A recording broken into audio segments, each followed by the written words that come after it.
வணக்கம். நான் சத்யவர்ஷா. இந்திய அரசியல் அமைப்பு ஆலோசகராக பணியாற்றி வருகின்றேன். அனைத்து இந்திய அண்ணா திராவிட முன்னேற்றக் கழகத்தின் தேர்தல் அறிக்கை 221 UPSC, NEET, IDG, TNPSC, railway, bank போன்ற போட்டித் தேர்வுகளில் அரசு பள்ளிகளில் படிக்கும் ஏழை எளிய மாணவ மாணவிகள் வெற்றி பெறுவதை ஊக்குவிக்கும் வகையில் மாவட்ட நூலகங்கள் நவீனப்படுத்தப்பட்டு நூலகங்களிலே போட்டித் தேர்வுகளுக்கு இளைய சமுதாயத்தை தயார்படுத்த உரிய வசதிகளுடன் உயர்தர பயிற்சி மையம் அமைக்கப்படும். தேர்தல் அறிக்கை 222 இளைய சமுதாயம் வேலை வாய்ப்பு உருவாக்கும் வகையில் திறன் மேம்பாட்டு பயிற்சிகள் வழங்கப்படுவதோடு சீரமைக்கப்பட்டு கல்வி பயிலும் காலத்திலேயே திறன் வளர்ப்பதற்கும் படிப்பு முடிந்த பிறகு திறன் பயிற்சி பெற்று வேலை வாய்ப்பு பெறுவதை உறுதி செய்யவும் நடவடிக்கை எடுக்கப்படும். தேர்தல் அறிக்கை 223 படித்த இளைஞர்கள் மற்றும் இளம் பெண்கள் வெளிநாடுகளில் வேலை வாய்ப்பு பெறுவதை உறுதி செய்ய அவர்களுக்கு மொழியறிவு, ஆளுமை பண்புகளுக்கான பயிற்சி, திறன் மேம்பாடு, மின்திறன் பயிற்சி போன்றவை அயலக வேலை வாய்ப்பு மனிதவள நிறுவனம் ஓவர்சீஸ் மேன்பவர் டெவலப்மெண்ட் கார்ப்பரேஷன் மூலமாக இலவச பயிற்சி வழங்கப்பட்டு அவர்கள் வெளிநாடுகளில் வேலை வாய்ப்பு பெற நடவடிக்கை எடுக்கப்படும். விலைவாசி கட்டுப்பாடு 224 அம்மா உணவகம் மீண்டும் சிறப்பு பொலிவுடன் இயக்கப்படும். மாநகராட்சி, நகராட்சி பகுதியில் மற்றும் அரசு மருத்துவமனை வளாகங்களில் தேவைக்கேற்ப அம்மா உணவகம் திறக்கப்படும்.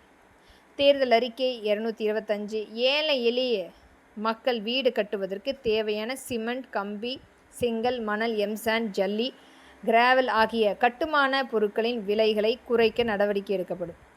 தேர்தல் அறிக்கை 226 அத்தியாவசிய உணவுப் பொருட்களின் விலை கட்டுப்பாடின்றி உயரும்போது நுகர்வோர் பாதிக்கப்படாமல் இருக்க அத்தகைய பொருட்களை வாங்கி நியாய விலையில் விற்பதற்கு விலை கட்டுப்பாடு நிதியம் அம்மா அவர்களின் அரசால் எடுக்கப்பட்டது. இந்த நிதியத்துக்கான தொகை தேவைக்கேற்ப அதிகரிக்கப்பட்டு அத்தியாவசிய பொருட்களின் விலை உயரும்போது பொருட்களை வாங்கி நியாய விலை மக்களுக்கு வழங்கி விலையை கட்டுப்படுத்த உரிய நடவடிக்கை எடுக்கப்படும். தேர்தல் அறிக்கை 227 கூட்டுறவு விற்பனை சங்கங்கள், கூட்டுறவு நுகர்வோர் சங்கங்கள் போன்றவை வலுப்படுத்தப்பட்டு முக்கிய நகரங்களில் அத்தியாவசிய பொருட்களை விற்பனை செய்யும் கூட்டுறவு அங்காடிகள் அதிக அளவில் திறக்கப்பட்டு ஏழை எளிய நடுத்தர மக்களுக்கு நியாய விலையில் பொருட்களை கிடைப்பது உறுதி செய்யப்படும்.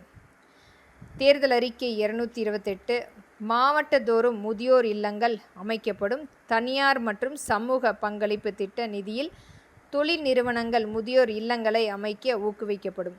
தேர்தல் அறிக்கை 230 கூட்டுறவு கடன் சங்கத்தின் மூலம் மாற்றுத்திறனாளிகளுக்கு வழங்கும் கடன் தொகையை குறைந்தபட்சம் 1 லட்சத்தில் இருந்து 2 லட்சமாக உயர்த்தி 50% மானியத்துடன் வழங்க வழிவகை செய்யப்படும். நன்றி.